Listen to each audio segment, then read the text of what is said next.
Oi, bom dia pra vocês. E gravando. Oi, pessoal, tudo bem? Para quem não me conhece, sou o Felipe e começa hoje o episódio piloto de uma série de vídeos que eu quero trazer para vocês sobre o universo jurídico, só que com uma pitada de descontração. Se você não é do direito e está vendo esse vídeo, fica porque vai ter foto. Hoje eu convidei a Ana para falar um pouquinho sobre a curadoria de fotos e vídeos em filmes e séries que a gente assiste pela televisão. Ana, se quiser começar se apresentando. Oi, pessoal, tudo bem? É um prazer estar aqui com o Felipe.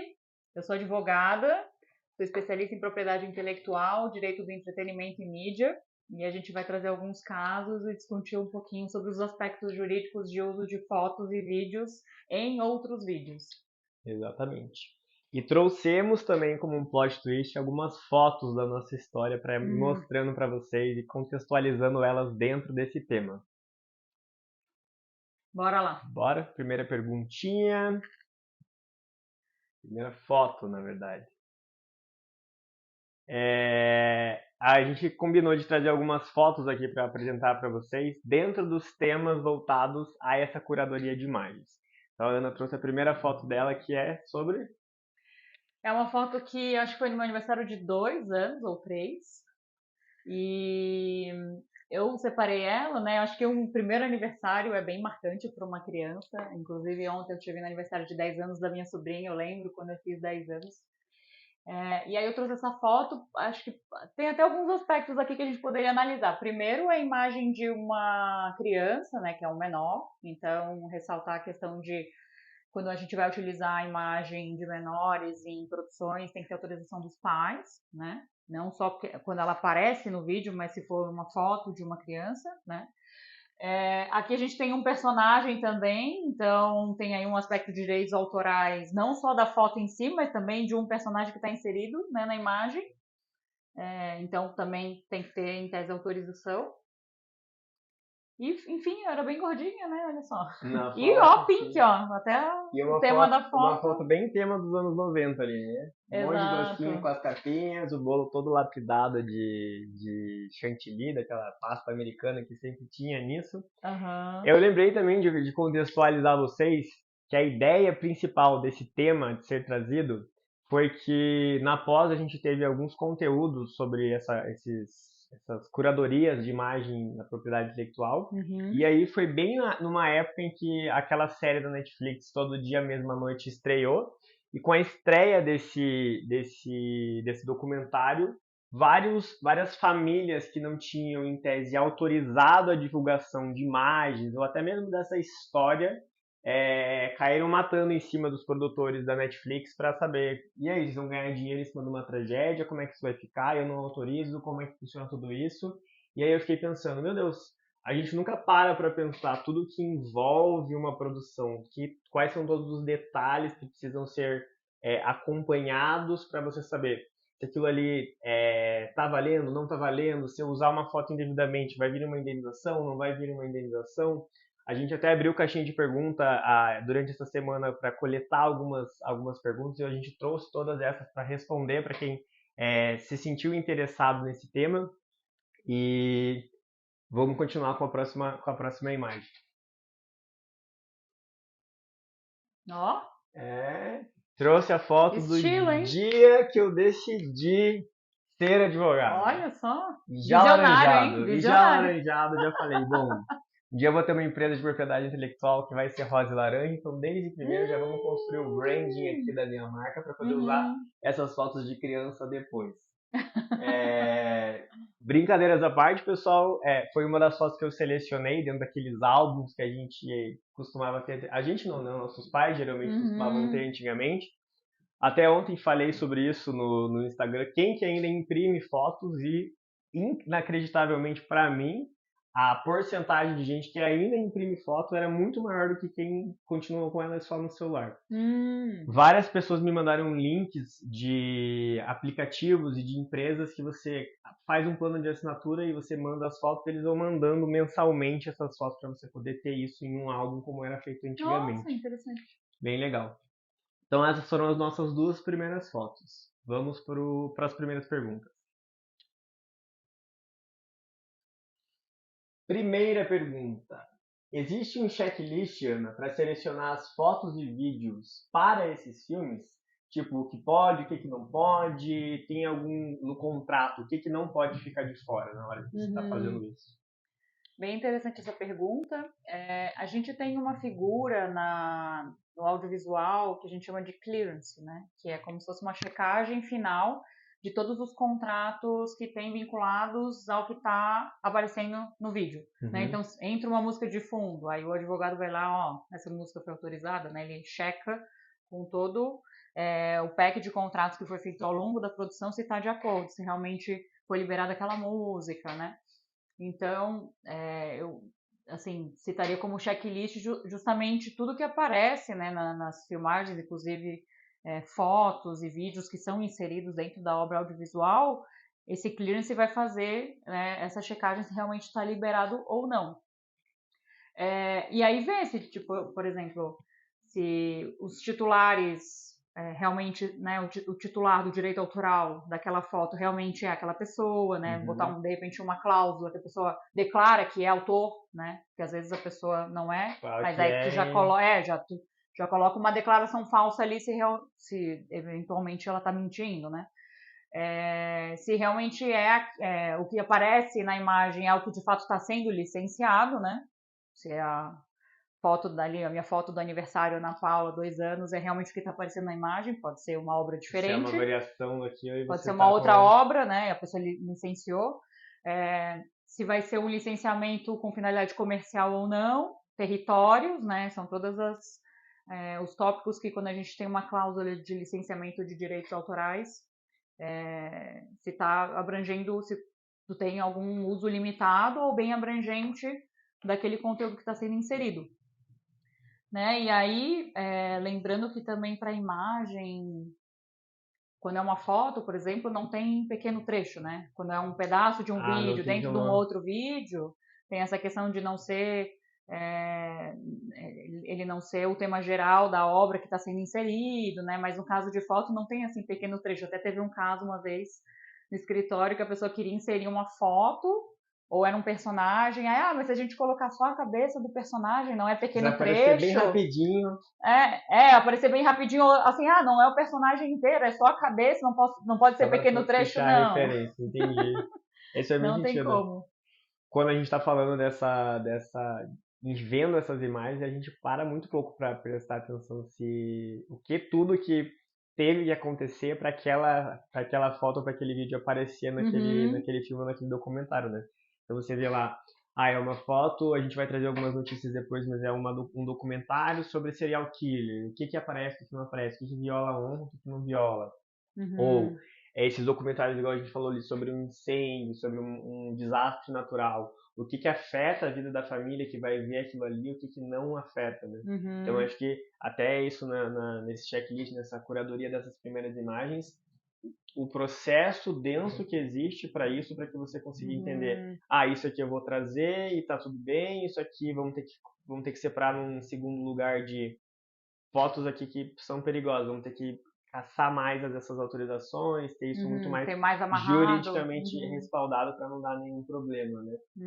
Mas entendi. E nesse contrato ali, especificamente no contrato, quais seriam alguns pontos principais que não podem ter? Tipo, a validade daquilo, se é um documentário vai poder passar para sempre, se não vai poder passar para frente, valores indenizatórios, tudo isso já vai nesse primeiro contrato? Sim, o ideal para você que está fazendo a obra audiovisual, o ideal é que você libere a maioria dos direitos, né? Senão você acaba limitando o território ou essa questão de validade, né? É só por 3 anos.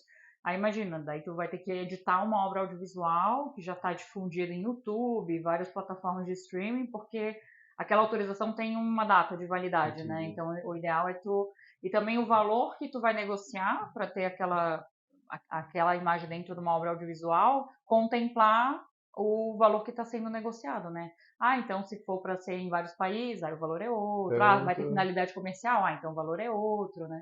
É para uma produção caseira tanto, é para o Netflix é outro tanto, dependendo. Exato.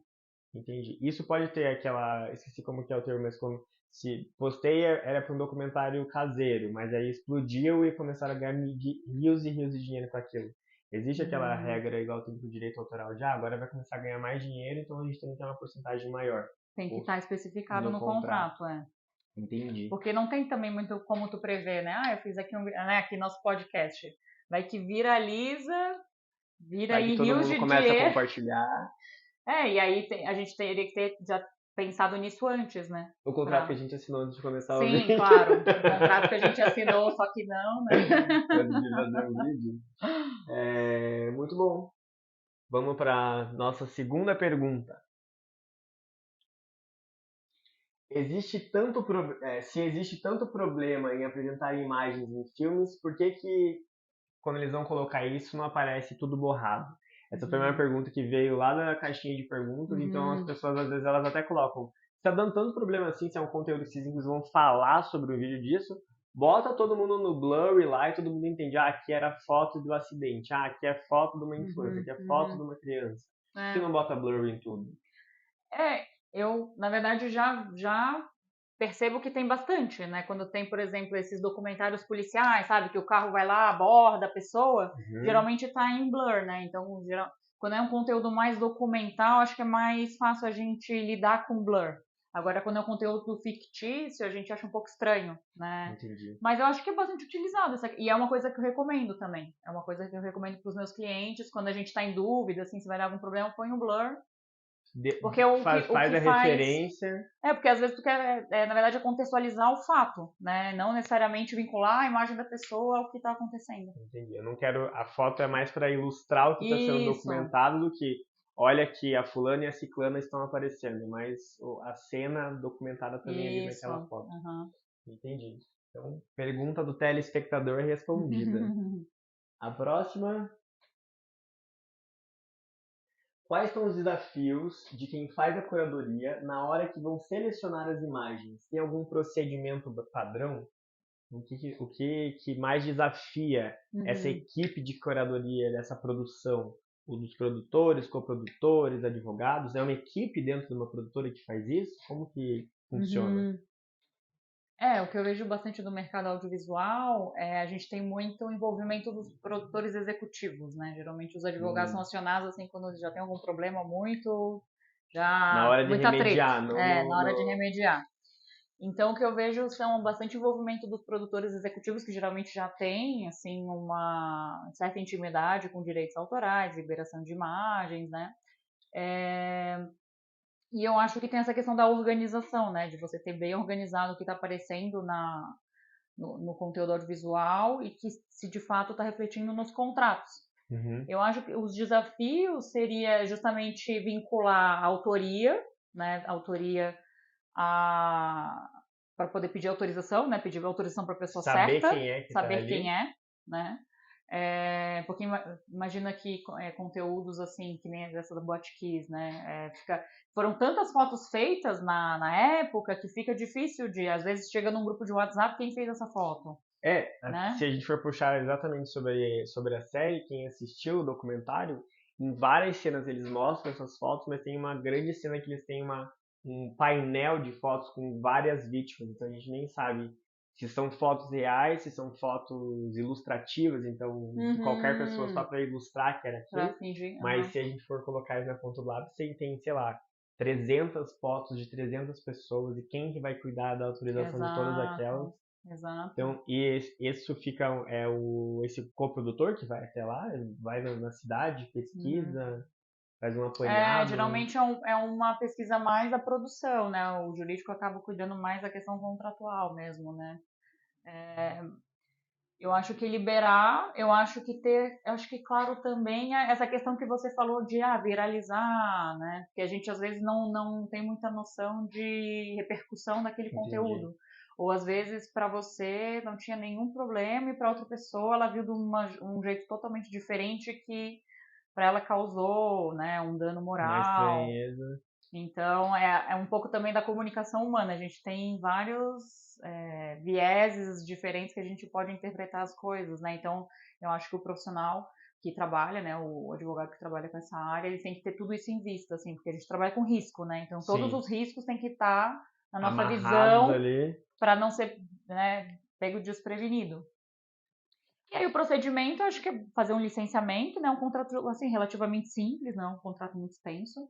E aí agora a gente tem muito essa coisa de fluxo de assinaturas digitais, né? Então também, uma coisa que às vezes a gente vê é a pessoa que assinou, de fato, é detentora daquele CPF, né? Sim. Tem, de fato, as informações, não só o nome Esse da pessoa, mas check- o CPF ser, de fato, dela. Esse check aí eu comecei até a colocar como procedimento até na Pink, Aham, quando as pessoas vão assinar a procuração e tudo mais. sim. Porque às vezes ficava difícil para a pessoa. Se eu entrego um documento físico, tá escrito Paulo André no documento, você vai entregar para o Paulo André assinar aquilo. Agora, se chega o Isso. link, quem tem acesso àquele e-mail abriu o link, assinou o documento assinado e com qual validade jurídica, se você não foi ver exatamente se foi o Paulo André que foi lá assinar aquele Exato, documento, né? exato. Eu sempre coloco nos contratos que a pessoa declara que ela tem poderes para estar Para assinando poder aquilo. assinar aquele Porque daí documento. é isso, então ela está cometendo uma declaração falsa. Ela pode ter até uma implicação penal, né? Uhum. Em tese, se ela vê que o contrato tem um nome que não é o dela e ela está E ela assinando, assinou. então ela está topando o risco de estar dando uma declaração falsa. Sim. Quem usa contrato digital, que faz essas assinaturas para facilitar o processo, tem que tomar cuidado porque tudo que facilita também tem que seguir os regulamentos jurídicos, né? Porque é mais rápido, mais prático que você consegue pular uma etapa importante que é exatamente saber quem que está assinando aquele documento, se é o dono dele ou a outra pessoa. E teve uma época que até se questionou essa questão da viabilidade dos contratos assinados de forma digital, mas se a gente lembrar que o contrato é, em tese, uma expressão de vontade, Uhum. se ela é uma coisa física ou digital, a vontade está sendo Sim. externalizada, né? Então é só se realmente a pessoa assinou, se ela rubricou todas as folhas, né? Então, independente de como está sendo expressa a vontade, a gente tem que ficar bem claro isso, né? De fato, ela anuiu com aquele contrato, não foi uma coisa de adesão, não foi uma Sim. coisa como é que a gente fala que é um tácito, tá? Se você não é contra, então você está aceitando. Não, tem que ser uma Tem coisa que estar escrito. expressa, exato. A gente fala bastante no escritório que o bom contrato não sai caro, né? Então, você se dedicar para Uhum, montar um bom contrato no início de qualquer relação jurídica, prestação de serviço, licenciamento, qualquer tipo de negociação entre as partes, o quanto melhor redigido e com uma maior quantidade de informações ali, depois você tem menos problemas no litígio, se ele acaba virando um litígio. Porque o contrato, se ele não vira litígio, tá tudo sob controle. Você assinou ali, fez a prestação de serviço, todo mundo saiu feliz. Todo mundo saiu feliz. Agora, quando alguém não sai feliz daquela relação é quando esses problemas começam a acontecer, né? Aí se você não escreveu ali no documento, vai ter que começar a caçar e-mail, caçar mensagem por WhatsApp, já complica um pouco. Mas então, procedimentos para curadoria dessas fotos, como a Ana falou, o contrato de licenciamento dessas imagens, a produtora ir atrás de quem vai aparecer nas cenas, quem que vai fazer parte da contextualização do que está sendo passado, né? Eu sei que tem buscas de campo, assim, então, é um evento de uma tragédia que aconteceu lá em Brumadinho, então vai uma equipe para Brumadinho saber o que vai gravar, o que não vai gravar, quais famílias vão ser documentadas, então vamos na casa dessas pessoas, vamos explicar qual que é o sentido disso, ou qual que não é o sentido disso. A gente vai trazer depois o da Boate Kiss mesmo. A grande questão sobre a curadoria das fotos da Boate Kiss foram algumas famílias não quererem ou não se sentirem confortáveis com a série. Então eles tinham várias autorizações, mas existia um dilema entre eu quero que isso seja documentado ou eu não quero que isso seja documentado. A gente vai trazer a reportagem mais no final. Próxima pergunta. não, uma foto, ó. Foto. Essa foto foi a minha primeira viagem internacional que eu fiz. Eu fui para Argentina. E aí, na época, eu estava estudando na UFSC, né? Eu sou formada pela Federal de Santa Catarina. E eu tinha uma professora lá que era muito amiga desse ministro. Ele é um ministro, né, ele era um ministro da Suprema Corte lá, da Argentina. E aí eu só anunciei, assim, eu sou aluna da professora tal. Não, claro, aí me recebeu, assim, com uma pompa, aí pediu para mostrar. Nem era dia de visitação do Supremo lá.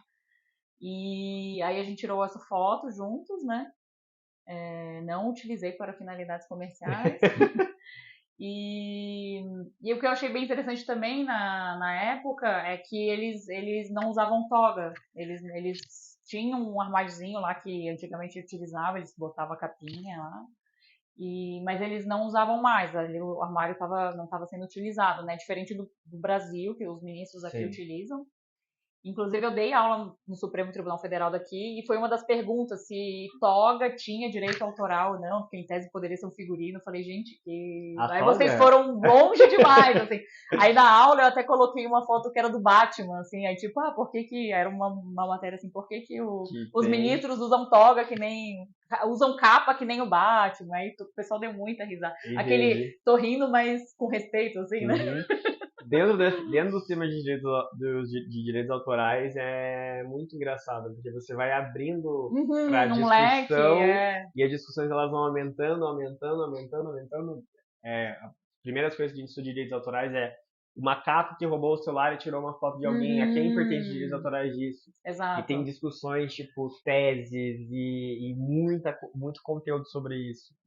Então, quando você começa a falar de direitos autorais, abre um mundo assim de discussões sobre os temas, até porque, do meu ponto de vista, a gente não tem muita coisa martelo batido, igual a gente tem em outras áreas do direito. Então, existe ainda muita área para exploração e muita evolução disso. A gente tem agora inteligência artificial chegando, quem pertence, a quem que faz, a quem colocou o script do ChatGPT, é quem foi lá e realmente criou a programação. Então, cada vez caminhando para um outro lugar de discussão, enquanto coisas ainda do passado ainda estão começando a serem criadas teorias mais que todo mundo vai seguir, isso aqui é o que já está desenhado desse jeito. Isso aqui já é desse jeito, não é? Tem muito mais espaço para criar novas teorias sobre aquilo. Exato. E aí, eu trouxe essa foto também por conta de ser a imagem de uma pessoa pública, né? Então, lembrando que quando uma pessoa está no cargo público, ela participa de reuniões, né? Se você pensar no presidente da República, não tem como ela alegar muito essa questão de uso de imagem, né? Porque ali tem toda uma questão de informação, né? Então, tem essa questão da informação pública que se sobrepõe, no caso, ao direito dela privado, sobre a imagem dela, ela está ali em função do cargo público, então naturalmente ela vai ser fotografada, né? Então é algo que não dá muito para a gente contestar, assim, né? Da pessoa contestar. Então tá aqui, ele estava na função pública dele, me recebeu no gabinete, né? Então vai ter foto. Vai ter foto sim, exato. E se a gente colocar dentro do nosso tema, então se essa foto fosse para algum documentário, solicitar a autorização sua se você quer que essa foto apareça lá ou não. Isso, aí lembrando assim, que tem a questão do direito autoral da foto e tem o direito das pessoas que estão sendo fotografadas, que são direitos diferentes, né? O direito autoral, lembrando que ele está no guarda-chuva de propriedade intelectual, que está dentro do direito das coisas, que é o direito que cuida de posse e propriedade, né? E o direito de imagem, na verdade, é o direito de personalidade das pessoas que estão sendo retratadas, que é direito civil, né? Direito personalíssimo. Então, são direitos diferentes. Perfeito. Próxima. Foto ou pergunta? Acho que é foto. Opa, vai ter bolo. Vai ter foto e bolo. Você colocou a foto do aniversário no primeiro, eu coloquei aqui. Eu quis puxar o gancho dessa foto justamente para o tema desses episódios que eu tô querendo criar para trazer o mundo jurídico para dentro do cotidiano de todas as pessoas. Para todo mundo saber que o direito circula qualquer tipo de relação, mas eu sempre fui uma pessoa de muito, muito festeiro, de muita festa, então conseguir trazer essa parte criativa, não só essa parte criativa, mas essa parte descontraída para dentro do direito é uma coisa que me atrai muito, fazer com que todo mundo tenha interesse em consumir aquele conteúdo, porque é um conteúdo que está sendo transmitido de uma forma fácil e ao mesmo tempo agregando valor àquilo. Então, é uma pessoa que sabe do que está falando e está sabendo transmitir aquilo de uma forma que qualquer pessoa consiga fazer aquela captação. Então, eu trouxe uma foto aí de uma festa de aniversário. Se eu não me engano, é uma festa de aniversário do meu irmão, não é a minha festa de aniversário. Porque eu sou o irmão mais velho, então as minhas festas eram mais rebuscadas que a do meu irmão. Mentira, Lucas, se você estiver vendo esse vídeo, é brincadeira. E aí, lembrando também uma curiosidade aqui, falando em aniversários, que a música Parabéns Pra Você não está em domínio público. A melodia, sim, a melodia está em domínio público, porque em tese é uma música americana, né? Uhum. Mas a versão brasileira, a letra, ela tem proteção por direitos autorais. Então, Sim. tem uma autora aí que notifica bastante as casas de festa, De porque parabéns. não está... Parabéns E pra você. o domínio público do Parabéns em inglês faz pouco tempo que entrou no domínio público. Foi uns 2, 3 A anos? letra, né? Eu não sei. Eu lembro Eu sei que a dessa música, notícia. sim, está em domínio público. Caiu minha cara. Corta. Vamos poder editar, essa é a vontade. Voltou? Voltando. O domínio público do Parabéns pra você. Que a versão em inglês, se eu salvo engano, não. Ela entrou no domínio público faz Opa. uns 2, 3 anos. Esse ritmo. Uhum. Outra coisa legal de trazer aqui também sobre as festas de aniversário são que festa de aniversário temática também precisa do licenciamento de quem está fazendo a festa. Uhum. Então você quer fazer a festa de aniversário do Mickey, você quer fazer a festa de aniversário das princesas, das tartarugas ninjas. Então todas essas festas, as casas de festas maiores, elas têm contratos de licenciamento, ou deveriam ter contratos de licenciamento, para poder realizar esse tipo de decoração. E daí já me perguntaram, tá, mas e todo mundo faz isso, e como é que é proibido? Todo mundo faz, é proibido, mas não necessariamente porque não estão sendo penalizados por aquilo. Exato. É uma coisa lícita ou é uma coisa que não vai dar problema um dia. Então eu dei uma consultoria uma vez para uma menina de casa de festa e a orientação foi, você quer falar do Mickey? Você faz coisas que remetam ao universo do Mickey. Então você faz um brigadeiro com orelhinha, você usa lá um vermelho, um branco e um amarelo. Então, cores que remetem àquilo, mas que não violam a propriedade intelectual do personagem, que está utilizando aquele personagem dentro daquela temática da festa, né? E próxima. Se o filme é baseado em eventos reais, todas as imagens que estão aparecendo também são reais? Essa pergunta também veio da caixinha de perguntas. Bem, um filme que é baseado em eventos reais, para mim é uma ficção, né? Senão seria um documentário, por exemplo. E aí, não necessariamente, né? Porque ele a frase já fala, ele é baseado em eventos reais. Não necessariamente retrata o que de fato aconteceu, né? Então, não necessariamente todas as imagens que vão aparecer são reais. Então podem ter imagens coletadas de algum lugar, mas também podem ter imagens criadas e só fazem referência àquilo ali. Exato. Isso é considerado como uma obra nova, pensando em direitos autorais? Então, eu tinha uma obra, eu fiz algo baseado naquilo, eu criei uma nova obra de direitos autorais. Se você pega uma obra já existente, por exemplo, vamos falar de 2 obras audiovisuais. Uma era um documentário, aí fizeram um filme de ficção sobre... O documentário já é de um fato real, né? Aí você faz uma obra audiovisual do documentário, então uma obra nova, né? Então, quando também tem adaptação de livro, também é uma obra nova, tem que ter autorização, né?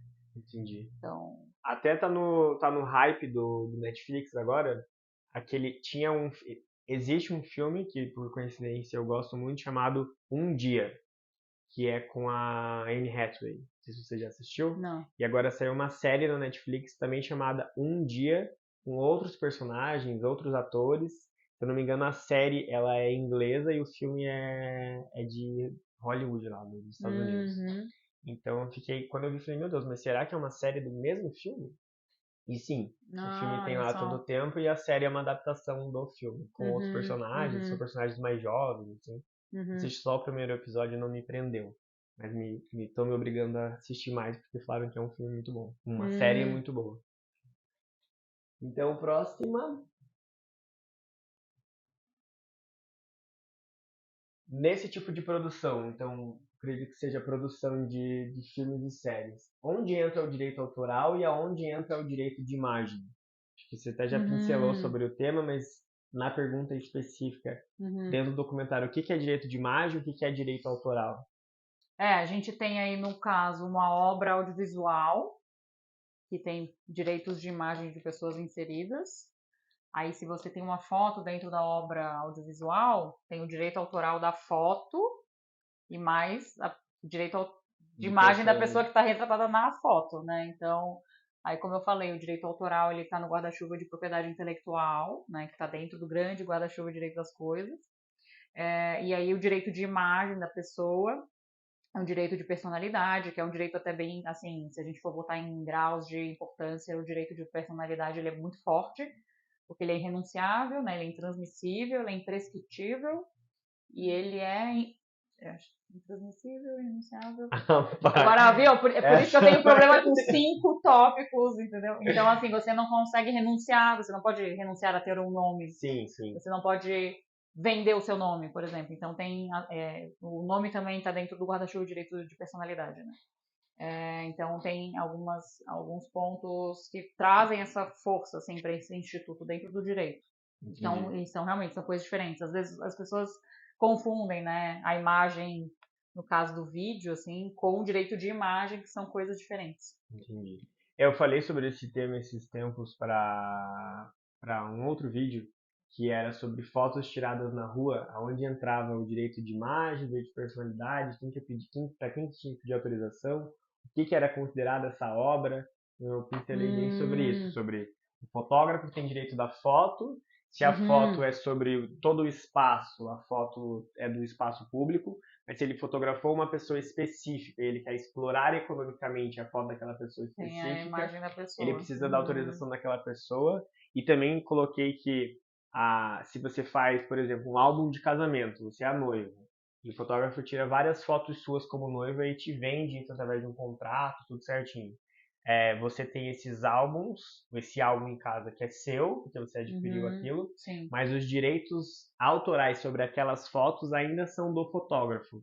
Então, se ele não licenciou para que você vendesse essas fotos para uma revista, um catálogo, para qualquer outro lugar que você fosse explorar economicamente a obra dele, você também precisaria ter colocado isso naquele contrato inicial. Não consegue explorar aquela foto sem autorização do autor. Isso, mesmo Então, que você tenha encomendado, né? Isso, você tem direito de personalidade, porque as fotos são suas, você que aparece ali, mas não tem direito de comercializar suas fotos, porque o ato de ter criado aquela obra não pertenceu a você. E aí é interessante a diferença do direito americano para o direito brasileiro, né? Aqui a gente não subentende que uma obra que foi encomendada, existe uma cessão implícita. Já no direito americano, sim, né? Que eles falam que é work for hire, quando uma obra encomendada, ele já entende que teve uma cessão implícita ali. Ah, que interessante. Então lá, se eu encomendei a foto do casamento, por exemplo, a foto é minha, eu faço se eu quiser com ela, o fotógrafo que coloque valor em cima disso, né? Exato. Entendi. Quais são os principais documentos necessários para se prevenir de problemas? A gente até já colocou alguns aqui, né? Mas carteirinha da OAB. Formato de lista. Um bom advogado te assessorando. Os documentos principais para se prevenir. Eu acho que um contrato devidamente assinado, com testemunhas, né? Faz dele um título executivo, qualquer problema é só executar o contrato. Averiguar se de fato a pessoa que assinou de fato, né, ela se declara aquela pessoa que está assinando, se de fato o contrato está documentando aquela obra, né? Se está liberando aquela obra em específico. As autorizações também, né? As autorizações de quem está colocando ali. Então, tem o contrato, as autorizações de quem está aparecendo nesses documentários. E eu acho que também, assim, retratar tudo que está sendo licenciado, né? Por exemplo, às vezes a pessoa não está só aparecendo, ela está interpretando, então tem um direito conexo ali também junto, não é só ela está aparecendo, tem a voz, né? Ou ela está dançando, aí também tem conexo. Coreografia, entendeu? Uma série de amarrações dentro daquilo ali. Eu acho que é o ponto principal para essa pergunta, quais são os principais documentos, acho que a gente até vai para um lugar antes, que é uma boa organização de quem está produzindo algo. Né? Exato. Então, quem está coordenando aquela produção tem que ter uma organização de muita excelência para que ele consiga falar, você é as autorizações, você são os contratos, você é descobrir quem que vai aparecer aqui. E aí, depois dele ter mapeado tudo isso, ele criar esse fluxo do que precisa ser feito para poder se prevenir caso alguma coisa aconteça, ele já vem certeiro aonde era o problema. Vazou a foto da Ana de aniversário dela, ela falou, eu odeio a Hello Kitty hoje em dia. Eu jamais quero uma vinculação minha com isso. Então ele já sabe, tá, mas ó, a gente tem aqui Ou por da Hello ordem Kitty de comigo, né? data, da ordem de data, então a gente já consegue saber qual foi o problema e ver, mas tem autorização, ou não tem autorização para tudo isso. Uhum. Então, para a próxima, Ó. Ratinho do Castelo Rá-Tim-Bum. Quem sabe cantar música? Engraçado que eu tenho 2 ratinhas, elas odeiam tomar banho. Odeia tomar banho? Tenho 2 twisters, né? Aqui eu separei uma foto que foi do meu primeiro dia na TV Cultura, né? Eu trabalhei, foi o meu primeiro grande trabalho na área, eu fui do jurídico interno deles. E aí eles têm bastante espaço de exposições, assim, de figurinos, de personagens, cenário, né? E aí tinha um espaço que tinha bastante elementos do Castelo Rá-Tim-Bum, inclusive o ratinho que era utilizado, né, de stop motion, assim, de meio que uma massinha. E aí eu trouxe essa foto, porque é um personagem que a gente tem uma afeição, assim, né, bem grande. Sim, total. Lembra bastante a infância. E aí também essa questão, né? Já tinha falado da Hello Kitty por acaso, depois eu lembrei que tinha uma Hello Kitty ali na foto. Você vê, né? Até a advogada às vezes não tá com um olhar bem treinado, porque é uma foto que eu sempre vi, nunca pensei, nossa, tem uma Hello Kitty aqui que tem proteção. Se um dia eu for usar ela. Então aqui também essa questão de proteção de personagem, né? A gente viu aí toda a discussão da questão do Mickey cair no domínio público. Mas não é o Mickey, na verdade é a obra onde ele está inserido, né? O personagem ele está sempre associado a uma obra. Sim. Então, ter também esse cuidado quando a gente vai veicular fotos, imagens de personagens, né? Que tem proteção Você por direitos chegou aí autorais. Eu não sei se é um lugar, se é um evento do Castelo Rá-Tim-Bum. Não sei se é em São Paulo, onde é que era. Tem que umas a exposições, réplica, né? Uma exposição. Eles fazem umas exposições, às vezes, inclusive, final de ano vai ter uma de 30 anos agora. Porque é bem fiel, né? Eu vi alguns amigos meus foram nesse evento, bem fiel, assim, a Celeste na árvore. Esqueci como é que é o nome do porteiro lá, que ele tinha na hora. Plot Steel! Ele aparece bem ele tá na entrada da exposição, inclusive, né? Bem legal, eu queria muito ir, porque esse era um dos... eu tenho uma foto com Cultura esse... que passava? Era da TV Cultura, né? Na minha televisão era canal 9.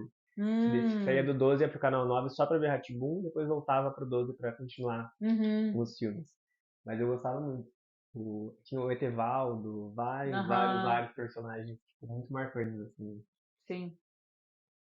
Próxima foto. Opa! Minha primeira foto como influenciador. Agora, como vocês sabem, eu sou muito famoso nesse meio. Mentira.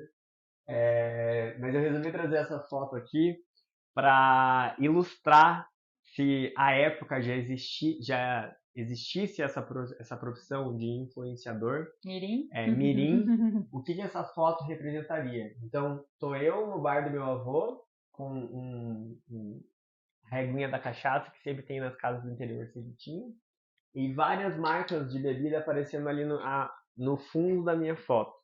Então, quem é esse influenciador mirim que aparecia fazendo essa representação de todas essas marcas que aparecem ali? Por serem bebidas alcoólicas, por exemplo, eu poderia fazer essa propaganda ou não poderia fazer essa propaganda? Que tipos de proteções ou que tipos de contratos envolvem essa profissão de influenciador? Que é um nicho novo, algo específico que começou até agora. Então, é um mundo de proteções muito diferentes do que a gente estava acostumado antes, né? Então tem novos contratos, tem novas formas de saber o que incorpora aquele contrato, o que não incorpora aquele contrato. Tem que fazer 5 lives, tem que fazer 5 postagens. É um influenciador que combina com o meu público ou que não combina com o meu público.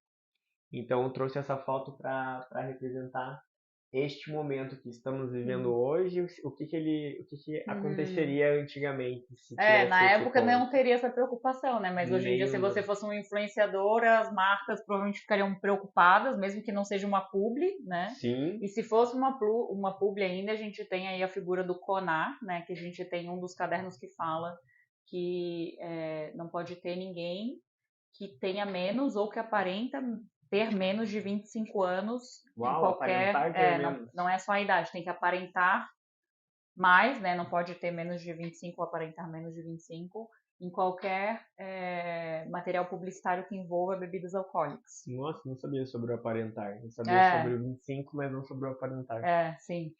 Então já estaria vedada aí pelo CONAR Bloqueado. essa... Primeira publi cancelada, falta de consultoria jurídica para tirar, Sim. fazer o ensaio fotográfico. Próxima pergunta.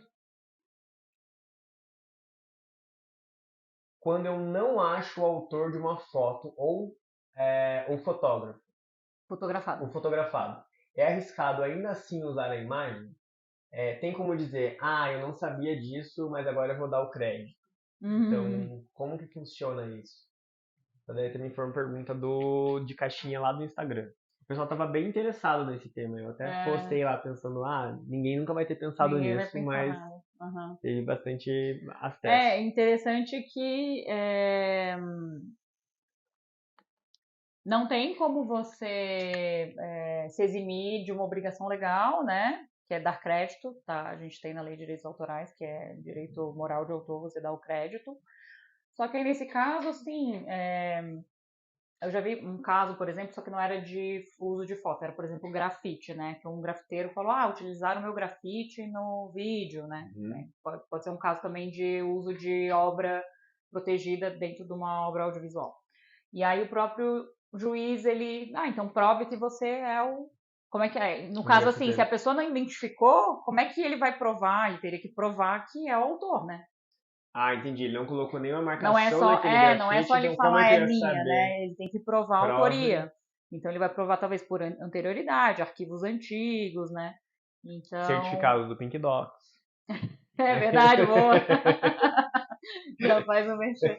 Então, não tem, assim, né? Claro que isso é levado em consideração. Acho que a boa-fé sempre é levada em consideração para qualquer tipo de conflito, né? Se realmente, poxa, a gente tentou procurar, então, tentou entrar em contato, não tinha nenhuma indicação de autoria, né? Isso é levado em consideração.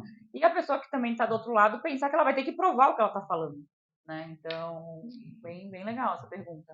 Mas não tem como se eximir, não sabia. Não tem como não se eximir encontrei. de culpa. O mesmo que funciona para um crime, tipo, eu não sabia que eu não podia matar alguém, eu também não podia falar. Eu não sabia que essa eximir da foto responsabilidade era de por alguém. desconhecimento da lei.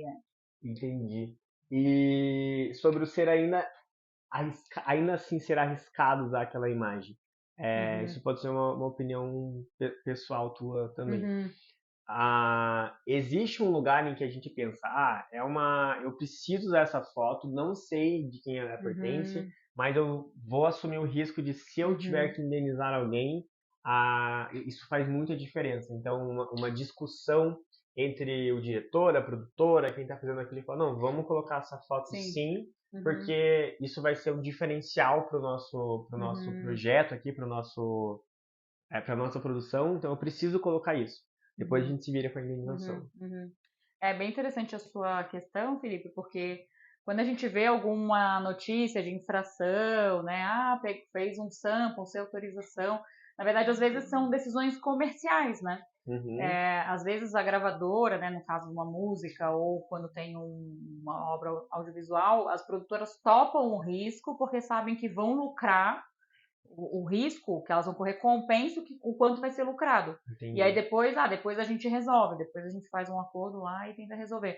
Mas é uma coisa muito comum e às vezes as pessoas acham que não teve uma assessoria jurídica e tal, mas na verdade teve, o jurídico falou, existe o risco, mas a propriedade intelectual, ela é uma propriedade imaterial, então é uma coisa meio que de decisão comercial, entendeu? Assim, a produtora quer topar o risco porque comercialmente vale a pena. Faz muito sentido. Faz sentido. A Melody, quando ela usa as músicas da Anitta, é uma decisão estratégica comercial ou é uma falta de assessoria jurídica? Eu não sei. Acho que teve um vídeo que ela tava meio choramingando, né? Não sabia. Teve. Agora, mas, depois de muito tempo fazendo essas divulgações, ela fez a parceria do Mil Vezes. Foi uma parceria entre a Anitta e a Melody. Esse caso é muito especulado, né, entre as duas. Se elas não se conversam, realmente não, porque para ficar no hype da mídia.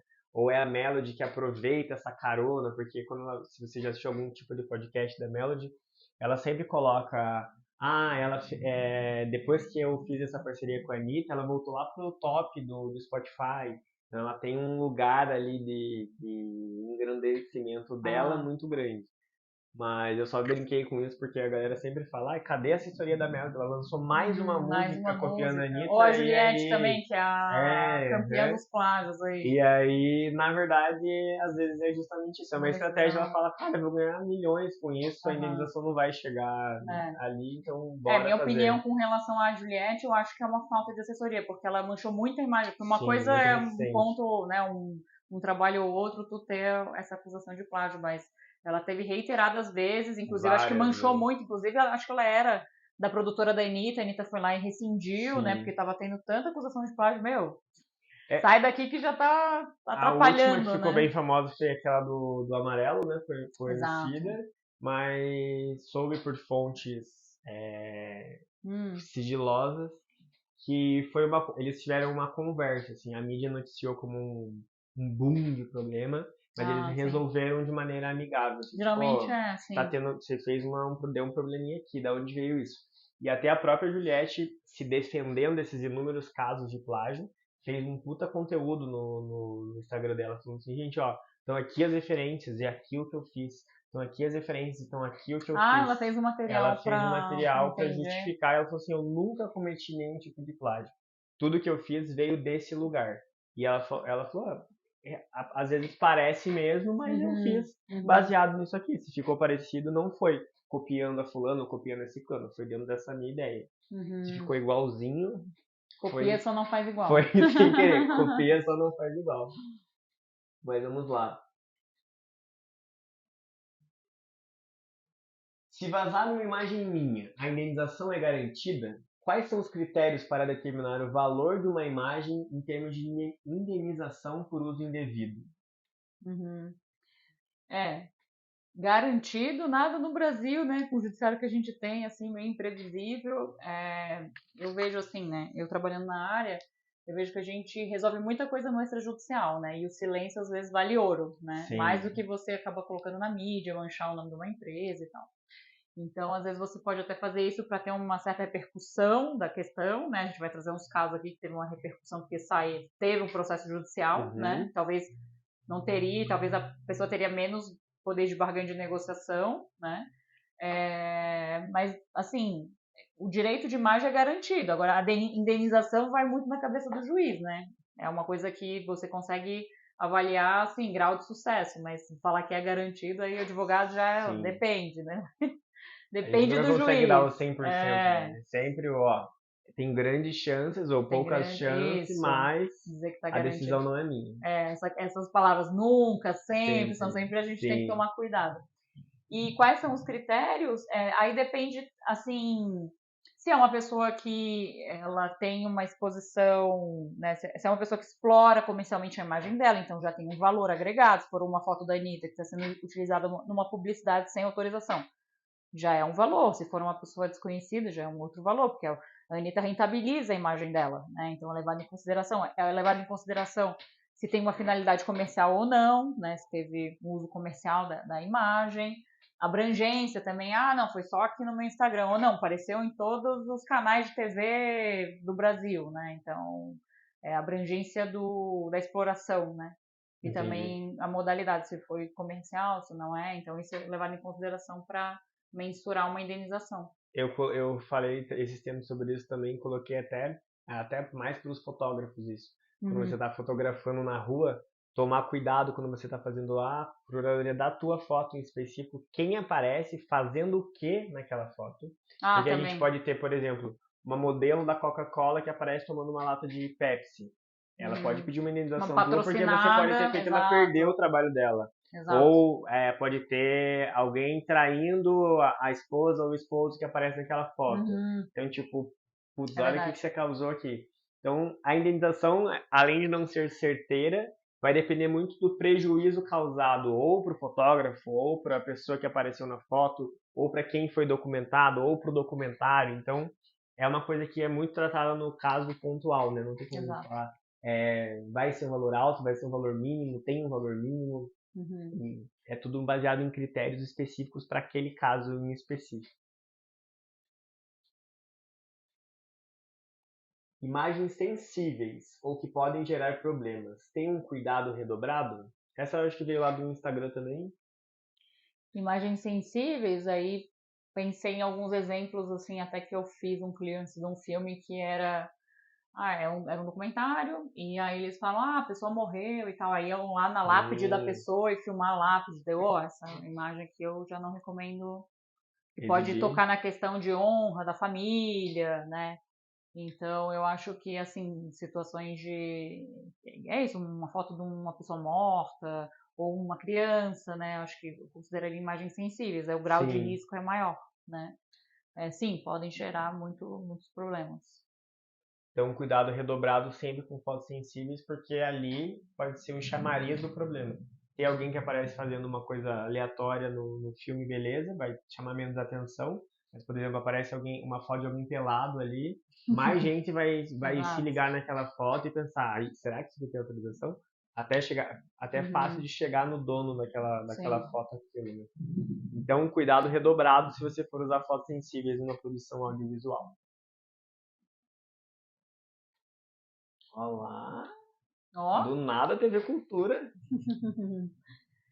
Então esse dia é o mesmo dia da foto lá do ratinho, né? Eu tinha tirado uma foto na frente do TV Cultura que tem a logo. Aí lembrando que é uma marca registrada, né? Da Fundação Padre Anchieta, o nome real da empresa é Fundação Padre Anchieta. TV Cultura é o nome do canal, né? Então a gente falou bastante aqui de uso de imagens que tem direitos autorais e direito de imagem da pessoa, mas lembrando também que a gente pode ter marcas, né? Como ali das bebidas, né? Que você também tem que ter um cuidado maior quando tem exposição de marca em outras obras, né? Aparecendo. Então, se aparece uma foto que aparece a marca de alguém dentro daquilo ali, tem que tomar um cuidado redobrado com isso.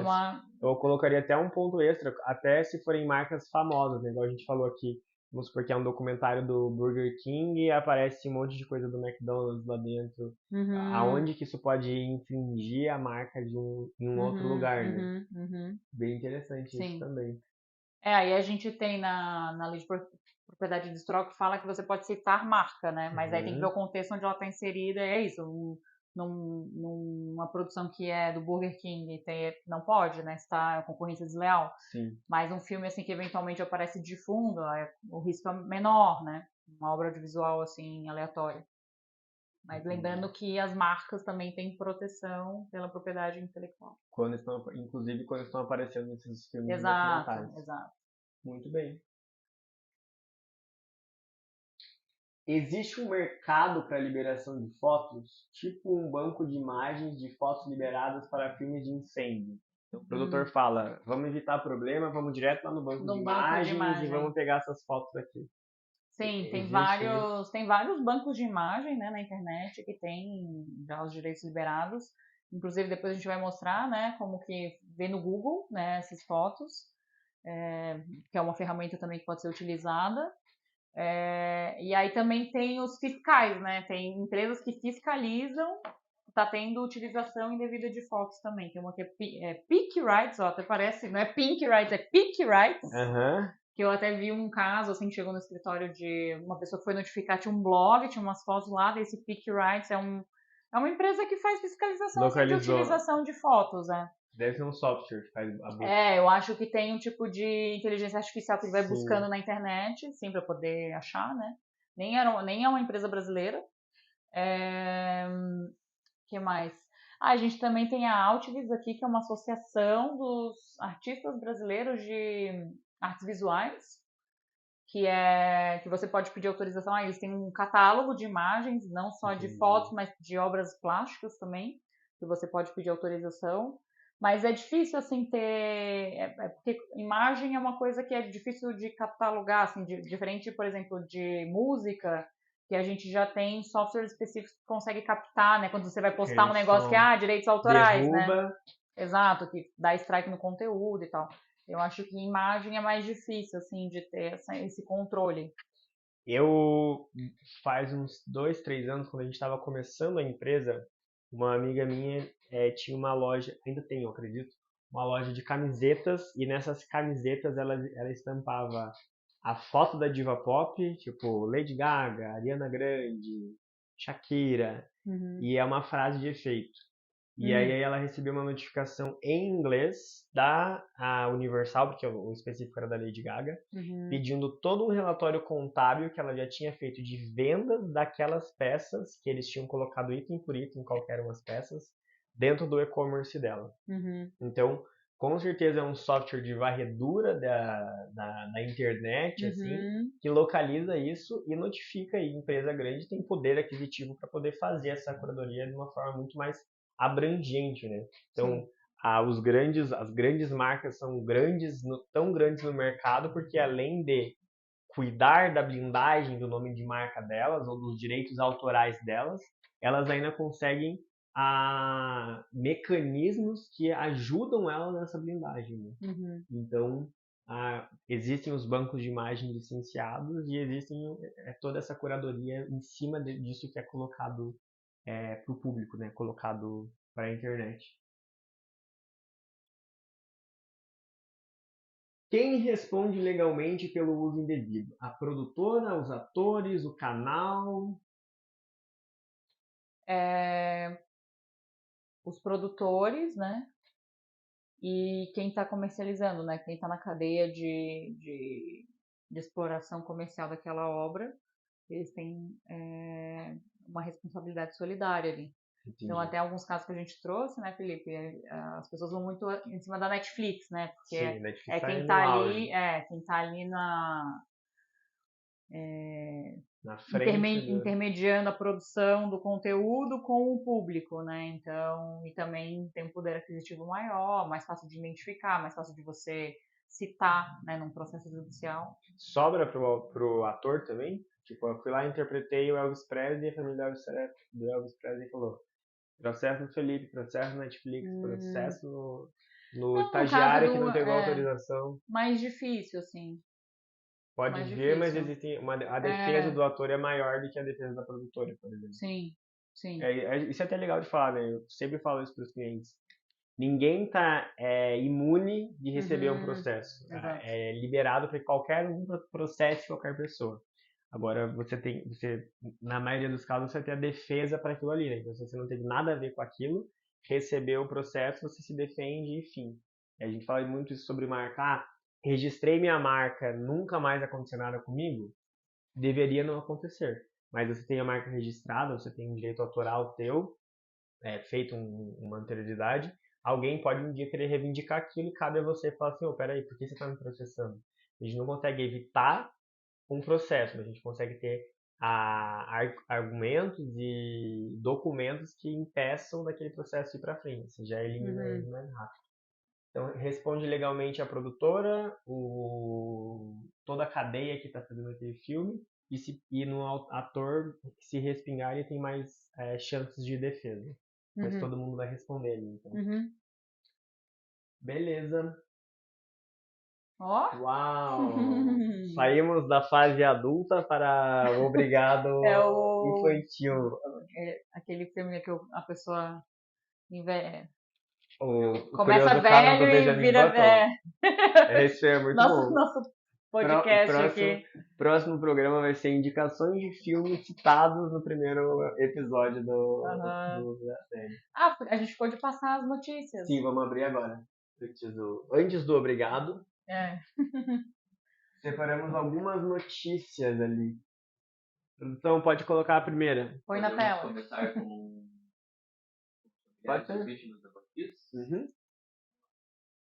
Primeira notícia que a gente separou aqui para ilustrar isso tudo que a gente está falando, porque às vezes na parte prática, beleza, estão falando sobre tudo isso, mas efetivamente acontece? Sim, efetivamente acontece. E foi a partir dessas notícias que surgiu a ideia de falar sobre esse tema, né? Então, familiares da vítima do incêndio da Boate Kiss pretendem processar a Netflix por série sobre a tragédia. O resumo da matéria é que algumas famílias processaram, ou tentaram, não sei se efetivamente processaram, porque a notícia é sobre a negociação desse possível processo, eles entraram em contato primeiro com a produtora, porque eles não queriam que a Netflix ganhasse dinheiro com a tragédia. Mas a associação que cuida dessa tragédia, então criaram uma associação de pais de pessoas vítimas do incêndio. Essa associação, ela liberou para que fosse feita a produção, porque a ideia não era falar sobre sobre o acidente, e sim falar sobre as ilegalidades que envolviam esse acidente. Por que deveria ter um corpo de bombeiros muito mais presente? Até falou bastante sobre corrupção na série, só que eles quiseram trazer nos primeiros episódios o acidente em si, para criar uma proximidade entre as pessoas e o público, eles se sensibilizarem com aquilo, para então falar, ó, se tivesse o alvará, talvez isso não tivesse acontecido. Se não tivessem pago propina para abrir, talvez isso aqui tivesse acontecido. Então, a associação se defendeu falando que ela quer dar visibilidade, ela quer dar voz ao que aconteceu, para que eles consigam mais ferramentas de defesa ou de fundos para conseguir continuar lutando pelos direitos das vítimas que acabaram sendo vítimas, né? Vítimas no caso, né? Ajudar no caso as famílias. Né? Isso, exatamente. A outra notícia é do Netflix. Netflix tem o primeiro processo feitos por presidiários. Então, o que aconteceu? A Netflix utilizou na abertura de um programa deles a vídeos de alguns presos dançando e aparecendo ali na abertura, sem pedir autorização das pessoas presas. Então, os próprios presos entraram com o processo contra a Netflix, reivindicando a utilização indevida deles, né, que é na parte dos direitos de personalidade.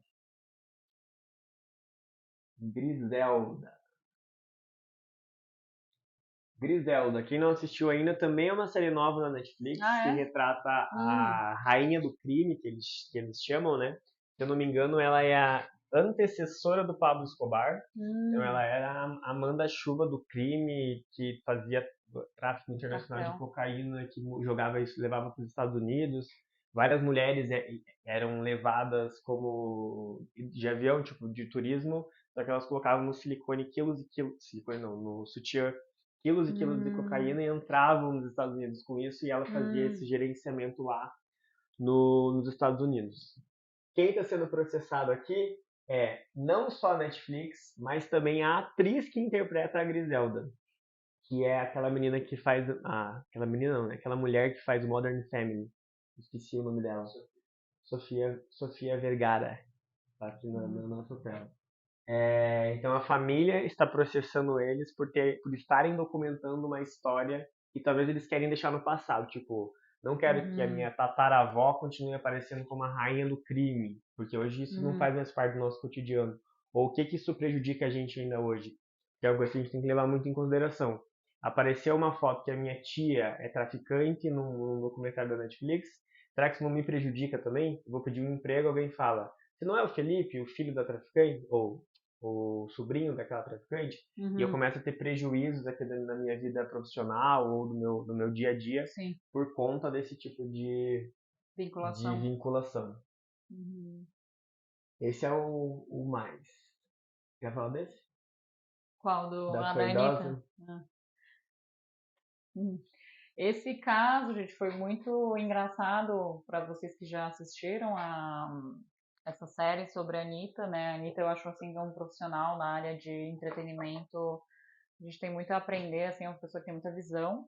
E aqui foi um documentário que a Netflix fez sobre ela, e aí eles estavam na casa da Anitta e tal, filmando, e aí do nada tinha uma fã lá dentro da casa dela. Ou seja, a fã invadiu a casa da Anitta e tava lá, e parecia que era uma coisa comum de acontecer, porque ela tratou a fã super bem e tal, e depois que despachou, ficou, meu, de novo essa mulher aqui.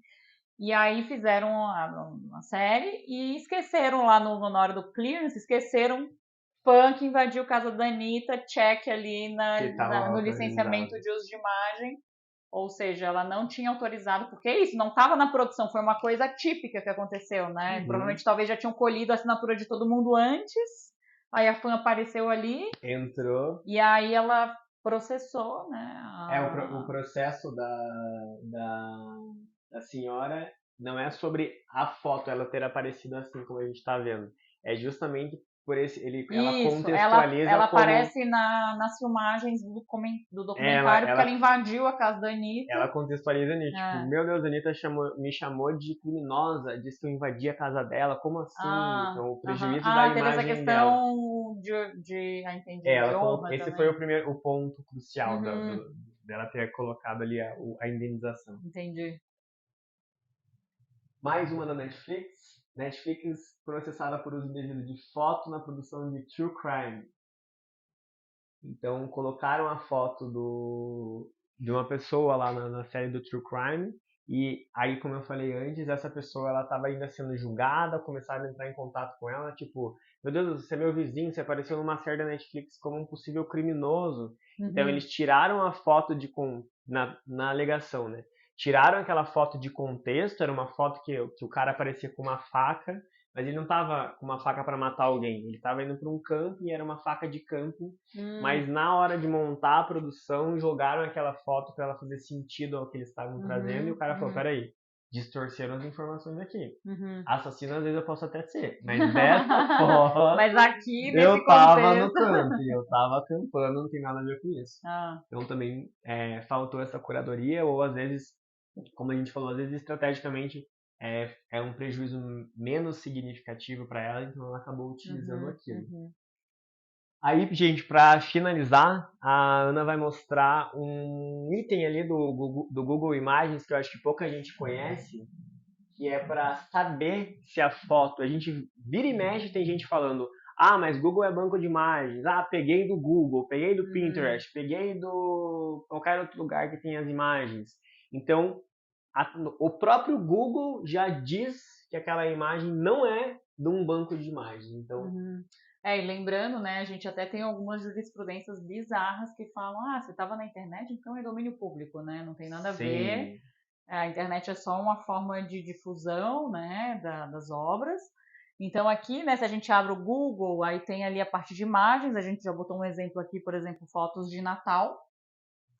E aí, ali na parte de ferramentas, a gente tem essa abinha de direitos de utilização. Aí a gente tem obras que podem ser utilizadas sem finalidade comercial, né, Creative Commons, e as que têm licenças comerciais, né? Então, se a gente precisar, a gente tem bancos específicos de imagem que já tem isso de forma mais organizada, mas o Google também oferece esse tipo de ferramenta. Tem um banco de imagens já licenciado. Aqui, por exemplo, aqui fala, Public Domain Pictures. Então você sabe de onde é aquilo ali, você consegue pedir por aquela imagem naquele lugar. Exato, licenciável, né? Agora, quando chegarem pedindo, dizendo que pegaram do Google, a primeira coisa que eu vou falar é pesquisou pelas licenças no Google? Então você só deu um Google lá, a conversa é outra. Exato. Eu acho que é isso. Quer colocar mais alguma coisa? Acho que a importância, né, a gente ter profissionais qualificados, né, para diminuir os riscos, né, ver como um investimento, né, não como um custo numa produção audiovisual.